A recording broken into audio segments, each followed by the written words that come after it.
함께 보실 말씀은 베드로전서 5장 10절 말씀 한 절을 저와 여러분 함께 봉독해 올립니다. 베드로전서 5장 10절 말씀입니다.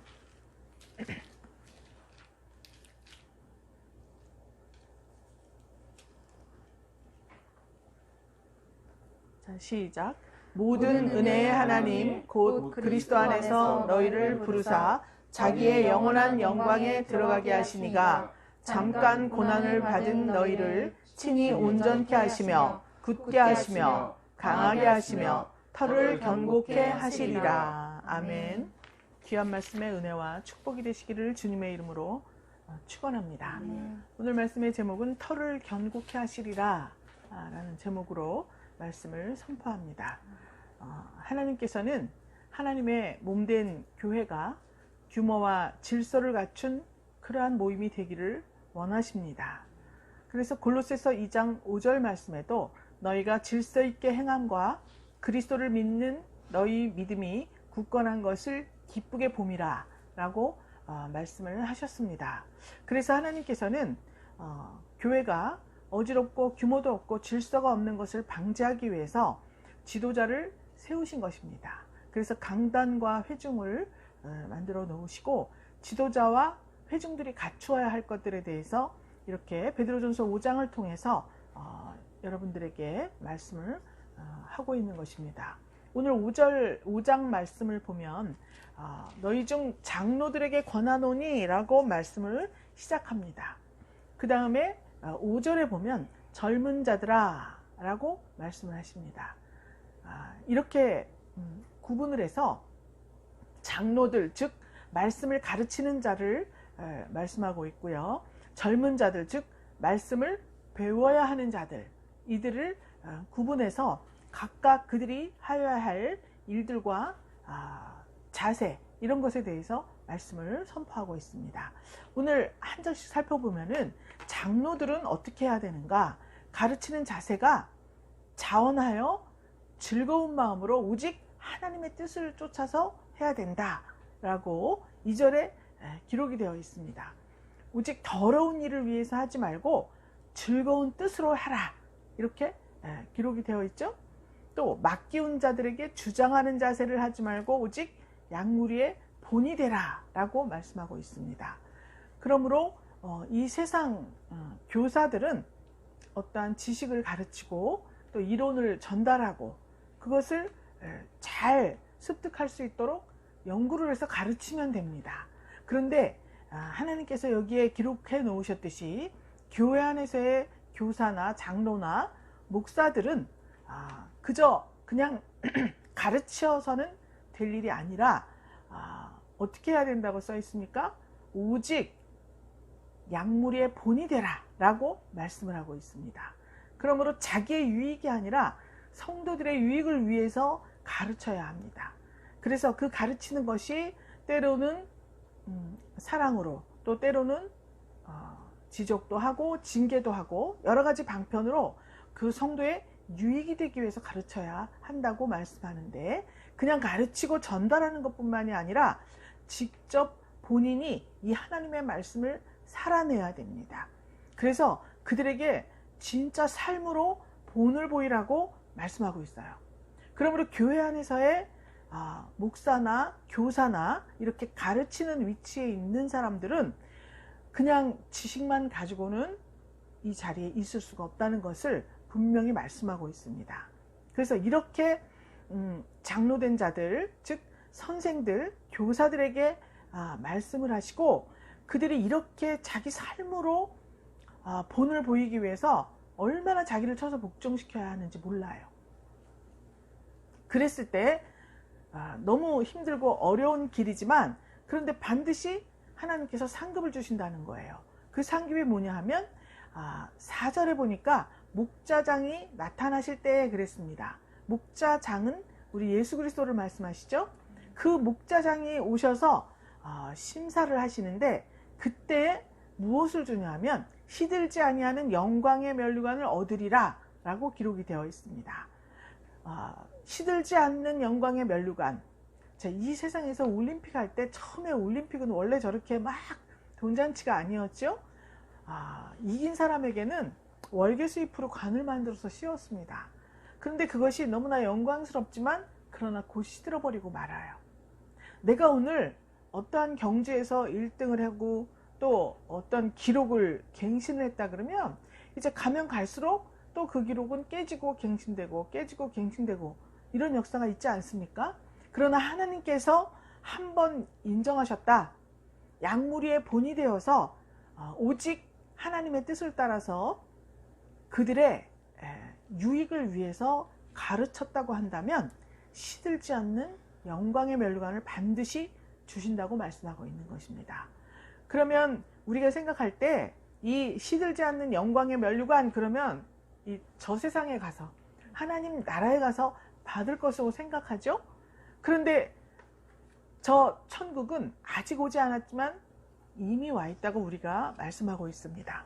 그러므로 이 세상에서도 영원히 시들지 않는 그러한 영광의 면류관을 반드시 받게 될 것입니다. 면류관은 꼭 여기에 이렇게 쓰는 것뿐만이 아니라 그것은 자랑이 될 수 있는 거죠. 그래서 주님이 친히 자랑을 해주시는 거예요. 우리가 우리를 내보이고 자랑하는 것이 아니라 주님이 우리를 자랑해 주는 거예요. 세울 때 세우고 또 영광을 받을 자리에 보내주시고 이렇게 해주시는 것이 시들지 않는다, 즉 계속된다고 말씀하고 있는 것입니다.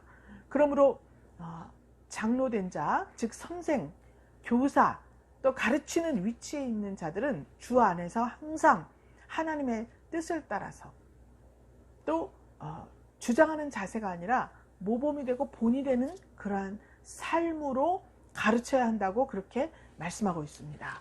믿습니까? 젊은 자들아, 5절에 나오죠. 이 또 학생들에 대해서 나옵니다. 이들은 자세가 어때야 되냐면 장로들에게 순복하고 이렇게 말씀하고 있습니다. 순종하고 복종하는 것을 말합니다. 여러분, 순종하고 복종하는 것은 내 마음속에 그러고 싶은 마음이 없다 하더라도 전적으로 절대적으로 순종하는 거예요. 복종하는 것은 그것을 말합니다. 그래서 순종과 복종 두 가지를 다 합쳐서 순복하고 라고 말하는 것은 양무리의 본이 되어서 가르치는 그러한 교사들에게는, 장로들에게는 전적으로 그 말을 신뢰하고 그대로 실천을 해야 된다고 말씀하고 있는 것입니다. 그래서 다 서로 겸손으로 허리를 동이라 라고 말씀했어요. 하나님이 교만한 자를 대적하시되 겸손한 자들에게는 은혜를 주신다 말씀하고 있습니다. 가르치는 자나 배우는 자가 모두가 어느 때가 되면 교만의 시험을 거쳐야 한다는 것을 말씀하고 있습니다. 모세도 이렇게 때가 되면 하나님이 높여주시는 그러한 경험, 예수님도 때가 되면 하나님께서 높여주시는 이러한 때를 바라고 기다렸습니다. 본인 스스로 높아져서 활개친 일이 없습니다. 40년 동안 출애굽하고 40년 동안을 광야에서 이스라엘 백성들에게 하나님의 생각과 하나님의 길을 가르쳤어요, 모세가. 그런데 광야에서 40년 동안 모세가 먼저 훈련을 받았습니다. 미디안 광야에 가서 살았죠. 그 광야에서 하나님의 생각과 하나님의 길에 대해서 먼저 학습을 했다는 것입니다. 그리고 나서 출애굽을 해서 그 40년 광야에서 가나안에 들어가기 전까지 이렇게 이스라엘 백성들을 가르쳤어요. 그래서 스스로 양무리의 본이 되었다 그랬습니다. 그래서 그는 결코 높아지질 않았어요. 이 세상에서 온유함이 가장 승한 자라고 그렇게 모세를 소개했죠. 그랬듯이 이 세상에서 교사의 역할을 감당하고 싶다면 온전히 하나님의 말씀 앞에 순복하는 훈련부터 해야 된다는 것을 말씀하고 있습니다. 예수님은 또한 어떻습니까? 예수님께서는 제자를 선발하셨습니다. 그래서 3년 동안 하나님 나라를 가르치셨어요. 모세는 40년간, 예수는 3년간 가르치셨습니다. 그런데 3년간 가르치신 결과가 그렇게 좋지는 않았습니다. 3년간 가르쳤는데 예수님께서 하나님의 생각과 길을 가르치셨지 않습니까? 그런데 그것을 늘 3년 동안 같이 먹고 자고 따라다니면서 듣고 보고 배운 제자들이 예수님께서 하나님의 생각과 그 길을 따라서 십자가 지려고 하셨을 때 그만 도망쳐버리고 말았어요. 그러니까 이것은 전적으로 우리의 심령으로는 되질 않고 하나님께서 그 마음을 주셔야지 이게 가능한 일이라는 것을 알 수 있습니다. 모세가 출애굽시킬 때에는 모든 사람, 따라오고 싶은 사람 다 따라오라고 그랬어요. 그래서 장정만 60만이고 다 여자와 어린아이까지 다 합하면 200만이 넘는다고 했습니다. 그런데 결국 들어간 사람은 2사람이라고 말했어요. 가나안에 들어간 사람은. 그런데 예수님께서는 누구나 다가 아닙니다. 제자를 선발해서 가르치셨어요. 3년 동안. 그런데 그 가르침이 예수님 십자가 지실 때 제자들이 다 뿔뿔이 흩어졌을 때 실패로 돌아갔다고 생각을 했습니다. 그런데 예수님이 죽으시고 성령을 보내주셨어요. 그 성령을 받은 제자들이 그 전에 무효가 된 것 같던 그 3년간의 가르침이 그들의 삶으로 다가왔습니다. 아, 이 말씀은 정말 목숨을 바쳐서 예수님처럼 저렇게 죽을 때까지 그 말씀을 지키고 복종해서 급기야는 하나님 나라에 들어가서 하나님과 영생하는 그러한 복을 누리기 위해서는 그 말씀을 전적으로 실천해야 되는구나. 지식으로 가득 찼던 그것들이, 그 말씀들이 성령을 딱 받으니까 그만 그들의 삶으로 변해버리고 말았습니다. 이것이 구약과 신약의 다른 점이에요. 그래서 목자장이 오셔서 심사하실 때 시들지 않는 상급 면류관을 바라보면서 사도들, 제자가 사도가 되면서 그 사도들이 자기의 목숨을 바치고 성품을 다하여서 주님 나라를 증거하는 그런 역사가 나타난 것입니다. 우리가 사도행전 19장 한번 볼까요? 예수님도 모세도 그렇게 했지만 사도행전 19장에 보면 사도 바울의 기사가 나옵니다. 사도행전 19장 8절부터 10절까지 한번 읽어주세요. 바울이 회당에 들어가 3달 동안을 담대히 하나님 나라에 대하여 강론하며 권면하되 어떤 사람들은 마음이 굳어 순종치 않고 무리 앞에서 이 도를 비방하거늘 바울이 그들을 떠나 제자들을 따로 세우고 두란노 서원에서 날마다 강론하여 이같이 2해 동안을 하매 아시아에 사는 자는 유대인이나 헬라인이나 다 주의 말씀을 듣더라. 아멘. 자, 사도 바울도 마찬가지로 하나님의 복음을 증거했습니다. 그런데 이 사도 바울도 역시 여기 보면 유대인들이라 그랬죠. 유대인들인데 이 유대인들이 즉 사도 바울도 유대인이었을 때 그리스도교를 핍박했습니다. 그런데 이 19장 1절에 보니까 에베소에 왔을 때 어떤 제자들을 만났다 그랬습니다. 그래서 그들에게 물어요. 너희가 믿을 때 성령을 받았느냐? 라고 물었습니다. 그랬더니 아니라 우리는 성령이 있음도 듣지 못하노라 이렇게 대답을 합니다. 그랬더니 바울이 그러면 너희가 무슨 세례를 받았느냐? 라고 물어요. 그랬더니 요한의 세례로다 이렇게 말을 했습니다. 그랬더니 바울이 요한이 회개의 세례를 베풀며 백성에게 말하되 그랬습니다. 내 뒤에 오시는 이를 믿으라 하였으니 이는 곧 예수라 이렇게 말했습니다. 이 사람들이 성령을 받았느냐라고 묻으니까 성령은 들어보지도 못했다 이렇게 말을 했습니다. 그런데 그럼 무슨 세례를 받았냐? 그러니까 사도 요한이 주는 세례 요한이 주는 세례를 받았다 그랬어요. 그래서 세례 요한이 주는 세례를 베풀었다 그랬죠. 그러니까 질서와 규모라고 하는 것은 사도 바울이 아무리 복음 선지자라고 해도 복음 사도라고 해도 이것을 무시하지 않았습니다. 그래서 세례를 먼저 베풀고 그 다음에 그들에게 안수를 했어요. 그랬더니 성령이 그들에게 임하셨다 그랬습니다. 그 성령이 임하니까 방언도 하고 예언도 하고 이렇게 하니까 12사람쯤 되니라 그랬습니다. 많은 사람이 있었지만 예수님께서 제자들을 특별히 택정해서 부르신 것 같이 사도 바울도 안수해서 성령이 임한 그러한 제자들의 수가 12사람쯤 됐다 그랬습니다. 그들이 은사를 받았어요. 방언도 하고 예언도 하고 이렇게 사역을 했습니다. 그러니까 무조건 요한의 세례는 쓸모가 없다 이렇게 말하지 않았어요. 그래서 질서대로 규모를 갖추어서 요한의 세례를 받고, 그 위에 예수님께서 요한의 세례를 받았잖아요. 받고 올라오실 때 성령이 하늘로서 임했다 그랬습니다. 그 절차를 따라서 사도 바울도 그렇게 했어요. 그래서 교회에서도 세례식을 하죠. 그리고 성령 세례는 우리가 집회나 하나님의 말씀, 즉 진리를 열어 보이시는 성령이 특별히 역사할 때, 여러분들이 말씀을 들을 때 성령께서 임하셔서 마음을 뜨겁게 하시면서 이 말씀이 정말 믿어지는 거예요. 그래서 이 말씀을 실천할 수 있도록 그 힘을 주시는 그러한 역사가 성령 세례라고 볼 수 있는 것입니다. 그런데 이 성령 세례를 받지 못하면, 따라는 다녔는데, 세례요한 제자들도 있었죠? 따라는 다녔는데 그것을 실천하기까지는 이게 부족했습니다. 그래서 하나님께서 사도 바울을 통해서 성령을 받게 하시고, 하나님의 말씀이 전적으로 믿어지고 내가 행동을 해서 내가 장차 전할 그 복음 사역, 이것을 스스로 체험하고, 그래서 나중에 가르칠 때 정말 양무리의 본이 될 수 있도록 그렇게 절차를 두신 것입니다. 그리고 나서 12사람쯤 복음 전도를 했죠. 성령을 받게 했습니다. 그 다음에 8절에 보니까 아까 읽어주신 대로 회당에 들어갔어요. 그래서 석 달 동안을 하나님 나라에 대해서 강론하고 권면을 했습니다. 석 달 동안 열심히 하나님 말씀을 증거했습니다. 사도 바울은 양무리의 본이 될 훈련 과정을 다 거쳤죠. 그랬는데도 불구하고 어떤 사람들은 마음이 굳어서 순종치 않고 무리 앞에서 이 도를 비방했다, 이렇게 나왔습니다.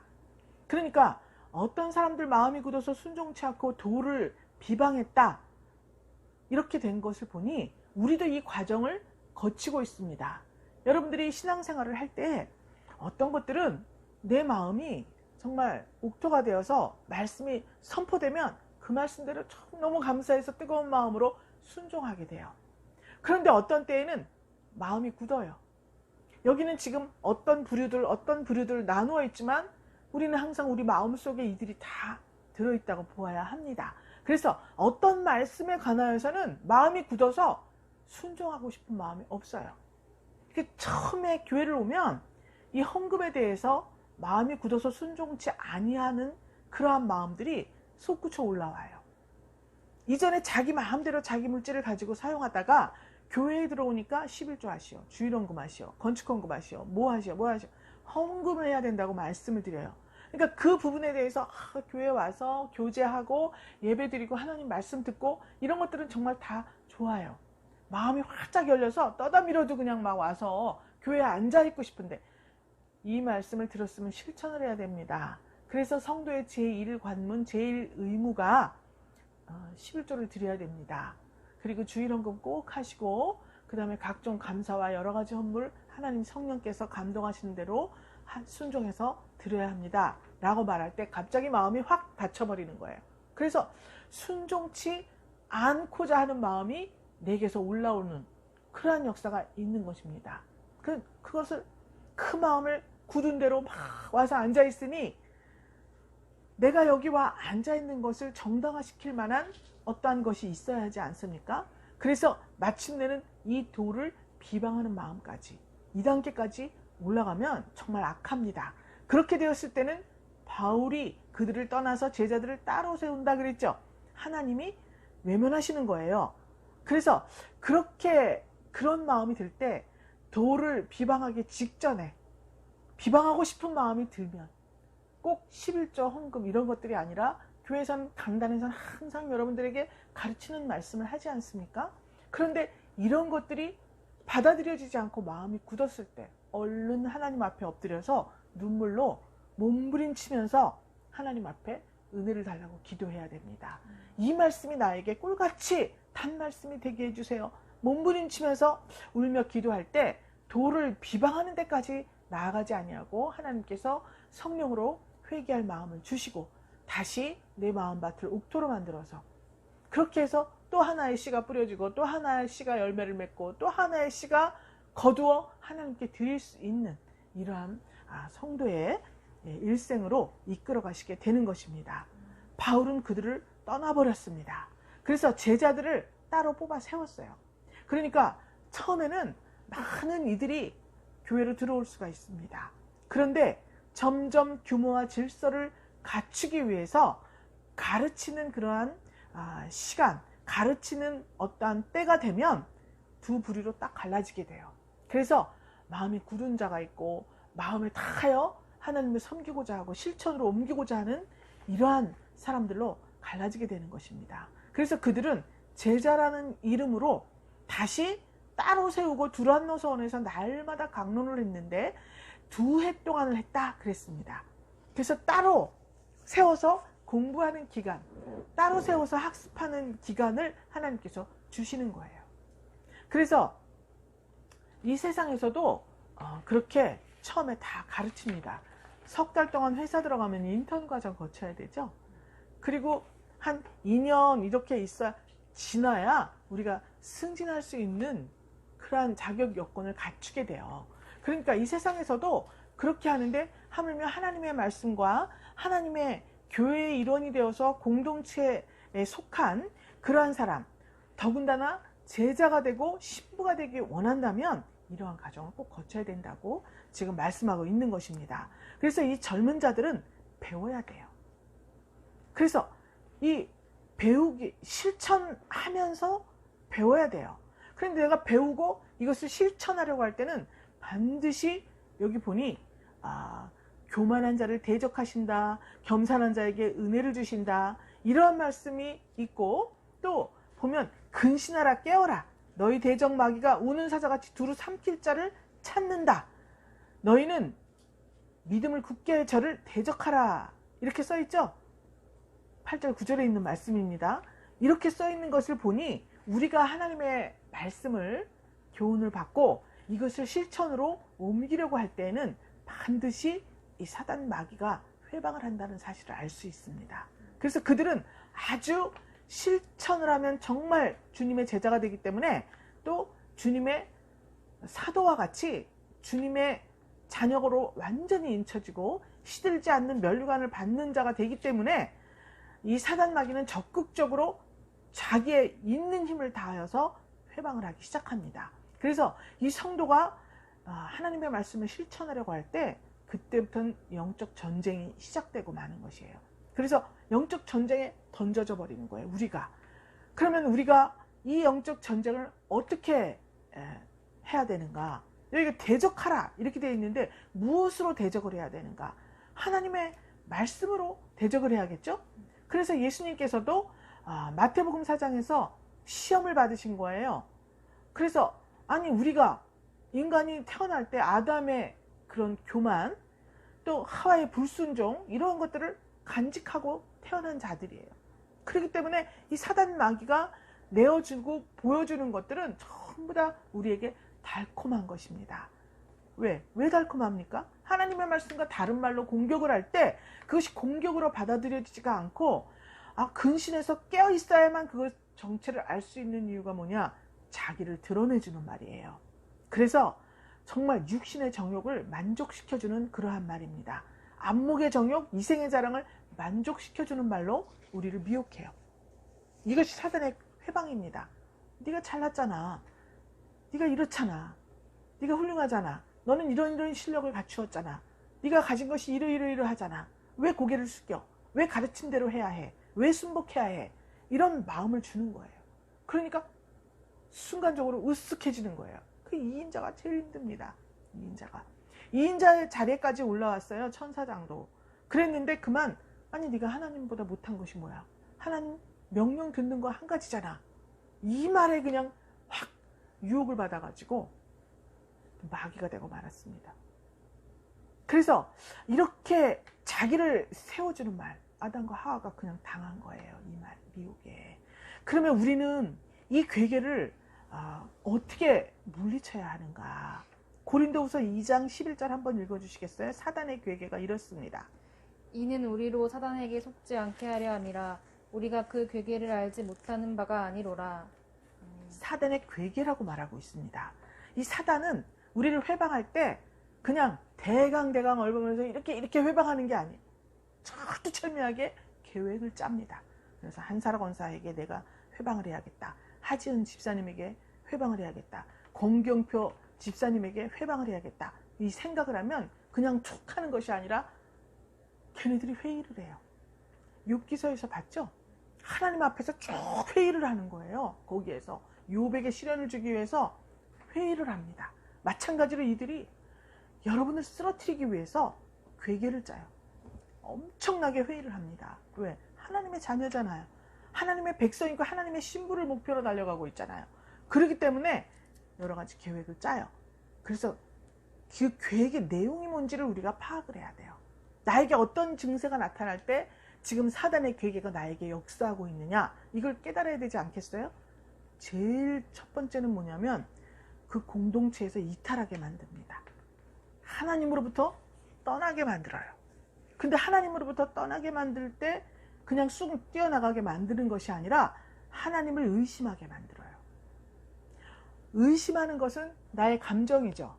그러면 나에게 거짓 어떠한 감정으로 나를 격동시키는 거예요. 그래서 의심하게 만듭니다. 그래서 화나게 만들고 슬프게 만들고 정말 분노가 치밀어 오르게 만들고 이렇게 격동을 시켜요. 그러니까 가만히 이렇게 있는데 갑자기 뭐야, 내가 이렇게 보잘것없나?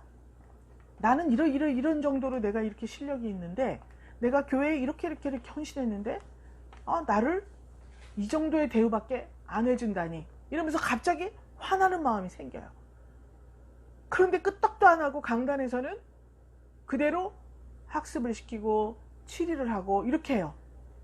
슬프기도 해요. 정말 너무 슬프다. 이런 슬픈 생각도 들어요. 이 세상에서, 교회 안에서 뿐만이 아니라 이 세상에서 왜 나는 주님을 잘 섬기고 주님께 헌신하고 이렇게 하나님의 말씀을 제 1순위에 두고 내가 사는데 왜 내 삶은 이렇게 흘러가는 것일까? 슬픈 마음이 들어오기도 해요. 그리고 이런 여러 가지 감정들을 복합적으로 사단 마귀가 그 계획적으로 나의 삶 속에 어떠한 사건이나 환경들을 통해서 만들어봐. 그래서 이렇게 격동을 시키는 거예요.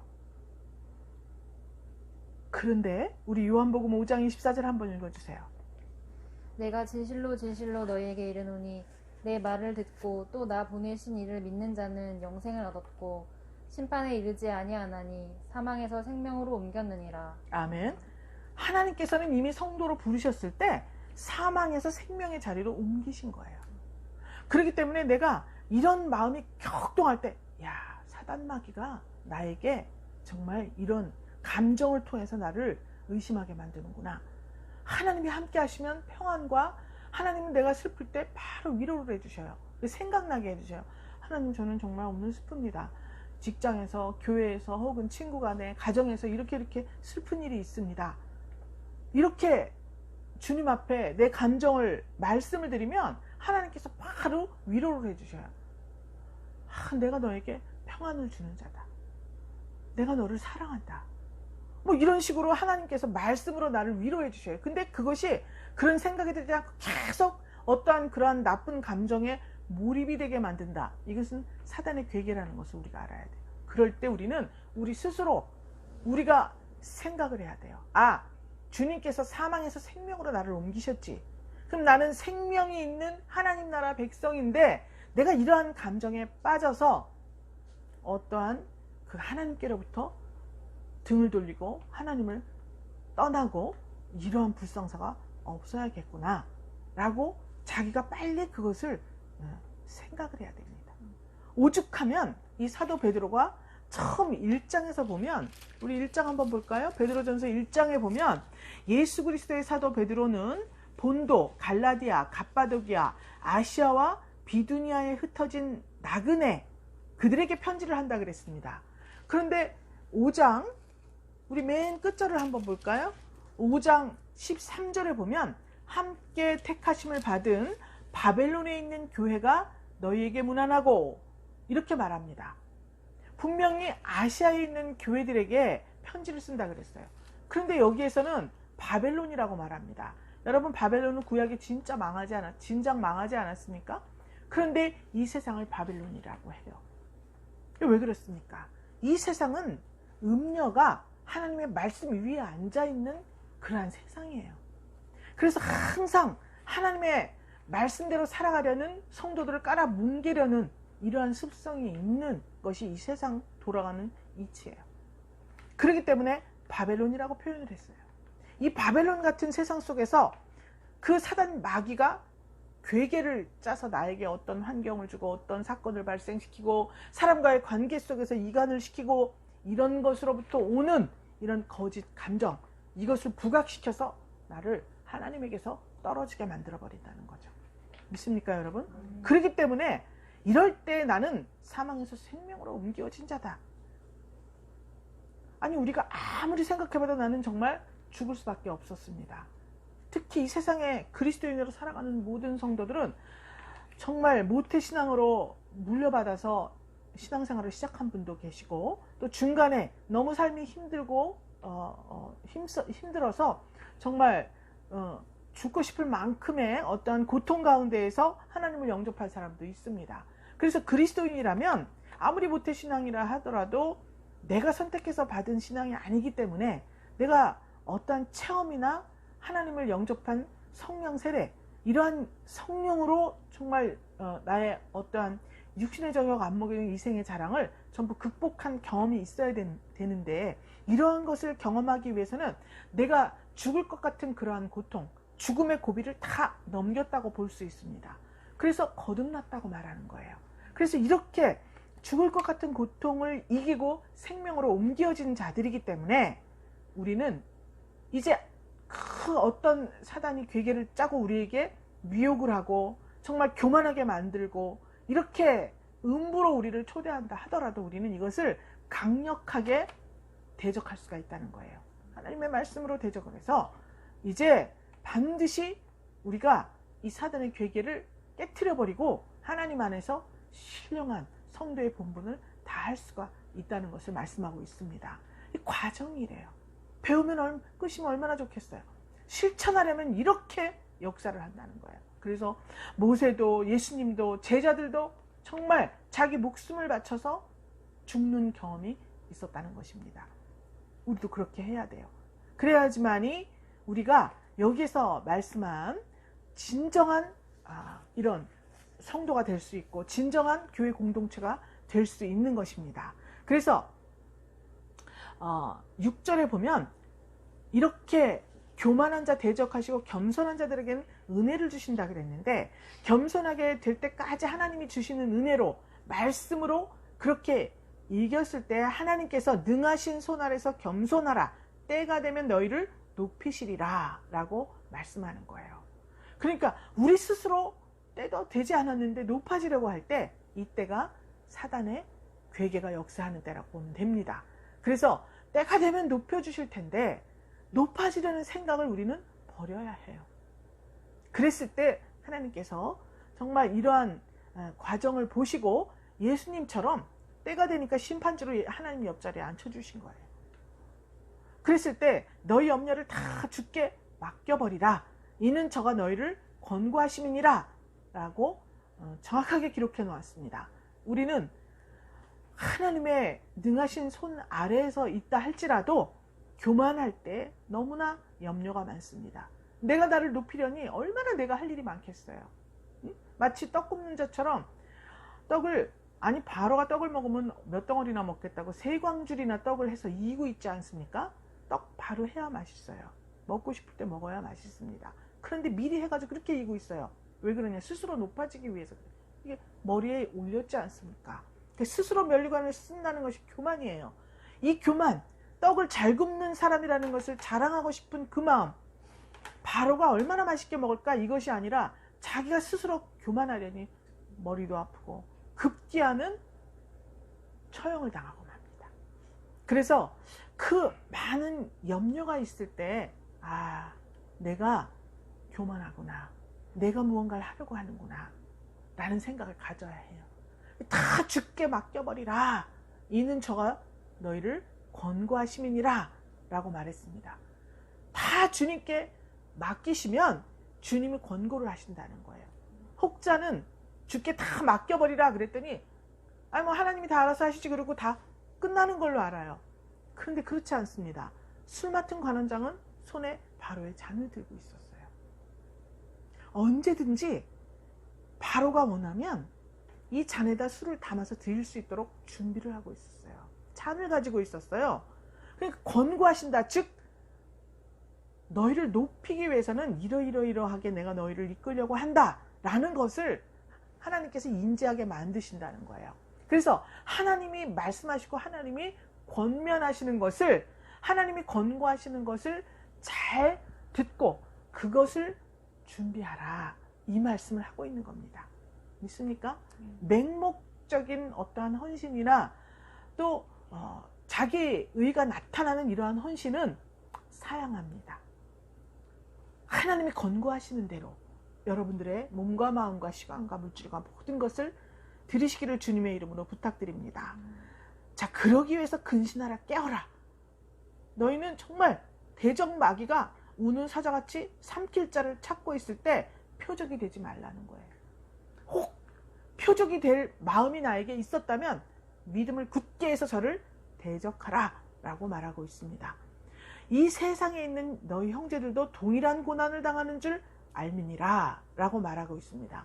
성도라 이름하는 자, 또 말씀을 가르치는 자, 강단에 속한 자들은 누구든지 다 고난을 당해야 됩니다. 아니, 예수님이 고난당할 일이 뭐가 있어요? 예수님은 하나님 자체이십니다. 그럼에도 불구하고 고난을 당하셨어요. 그렇기 때문에 이 세상에는 그 동일한 고난, 예수님 같이 정말 때가 되면 높여주실 그 때를 생각하면서 그 자격을 갖추기 위해서 당하는 고난이 있습니다. 자기가 죄를 지어서 당하는 고난은 하나님 앞에 회개하고 용서함을 받아야겠죠. 그런데 이런 고난은 하나님 앞에 정말 가르치는 자로서, 배우는 자로서 마땅히 갖추어야 할 어떤 자격을 갖추기 위해서 당하는 그러한 고난입니다. 이것은 정말 모든 은혜의 하나님, 곧 그리스도 안에서 너희를 부르사 자기의 영원한 영광에 들어가게 하시니 예수 그리스도이십니다. 그분이 굳게 하시고 강하게 하시고 터를 견고케 하시리라 말씀하고 있습니다.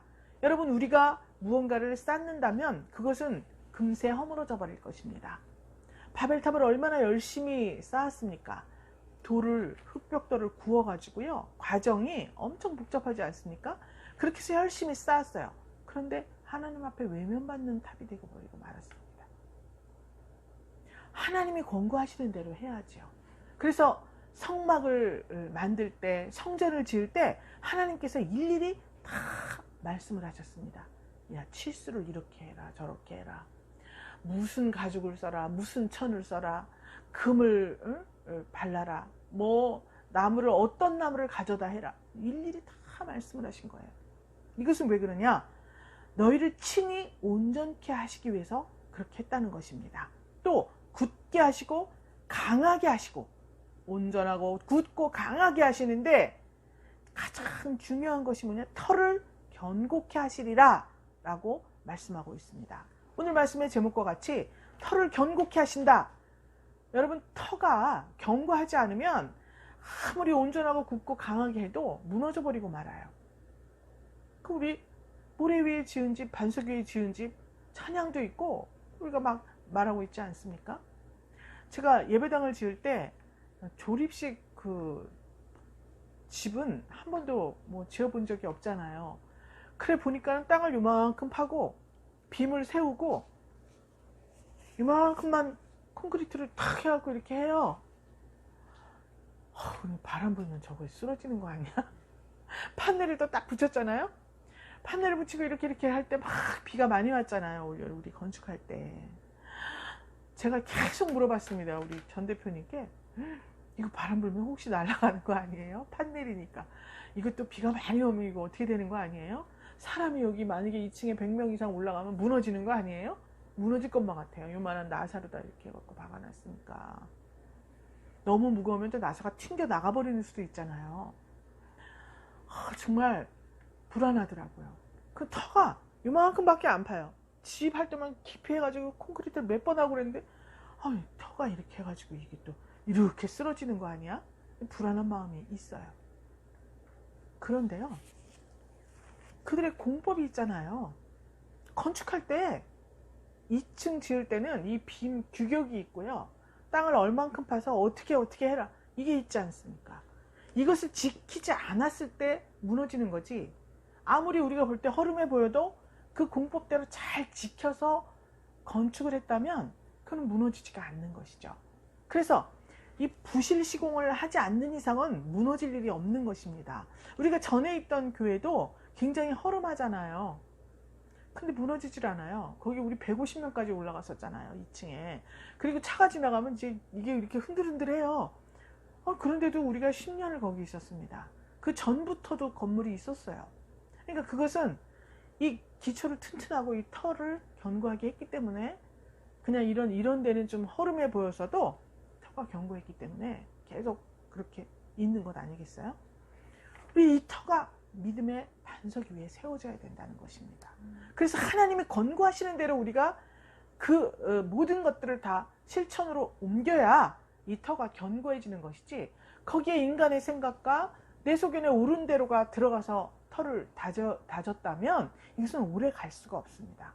그래서 가다가 실족하고 하나님을 떠나버리고, 심지어는 교회 다니다 또 절에 가는 사람도 봤어요. 제가 요 동네에서.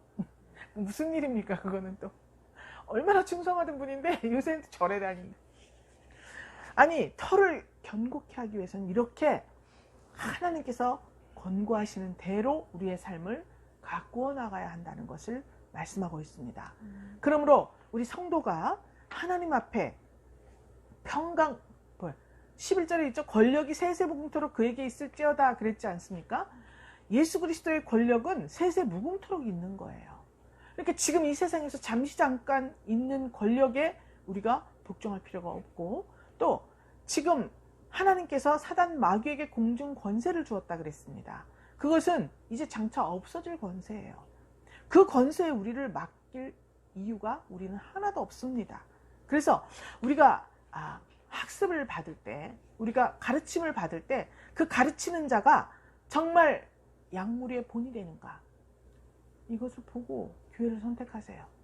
여러분들이 분일교회에 오셨는데 본받을 게 한 개도 없다, 강단이, 이렇게 생각하면 빨리 본받을 게 있는 그러한 목회자를 찾아서 가야 합니다. 그래서 강단은 물론 양무리의 본이 되기 위해서 저도 날마다 쳐서 복종시킵니다. 저도 사람이기 때문에 온전하지 않아요. 그렇기 때문에 날마다 주님께 묻고, 내 잘못을 모르면 모르지만 하나님께서 지적하신다면 그것에 대해서 정말 순복하려고 각고의 노력을 기울이고, 성령께서 나를 만져주시기를 기도하고, 이렇게 노력하고 있습니다. 배우는 자인 우리 분유의 권석 여러분들께서는 이 말씀을 친히 온전케 하시고 굳게 하시고 강하게 하시고 터를 견고케 해주시는 말씀이라고 꼭 믿으셔야 합니다. 이걸 믿으시고 반드시 이 말씀대로 실천하려고 주님의 권고대로 여러분들의 삶을 바꾸어 나갈 때 주님께서는 겸손한 자로 받아주시고, 또 때가 되면 여러분들을 세워주시고, 그리고 여러분들의 믿음의 터를 견고하게 하셔서 세세무궁토록 권력이 있는 그분께 여러분들 당대와 자손 만대 세세무궁토록 하나님이 주시는 시들지 않는 그 영광의 면류관, 이것들을 받는 저와 여러분이 되시기를 주님의 이름으로 축원합니다. 사랑의 주님, 감사드립니다. 하나님께서 우리 하나님의 몸된 분이엘교회가 하나님 안에서 규모와 질서를 갖춘 모임이 되기를 원하시는 것을 믿습니다. 그래서 하나님, 이 일을 우리가 실천하기 위해서 우리 지도자와 회중들이 갖춰야 할 것들을 오늘 배웠습니다.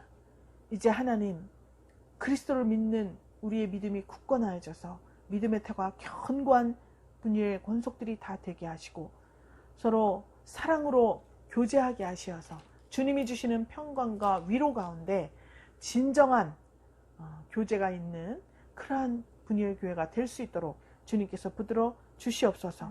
그래야 해서 우리 분야의 권속 모두가, 분야의 교회가 그리스도 안에 있을 때 이 교회 안에 있는 모든 형제 자매들이 평강과 주님의 위로를 받는 존귀한 역사가 있기를 간절히 축복합니다.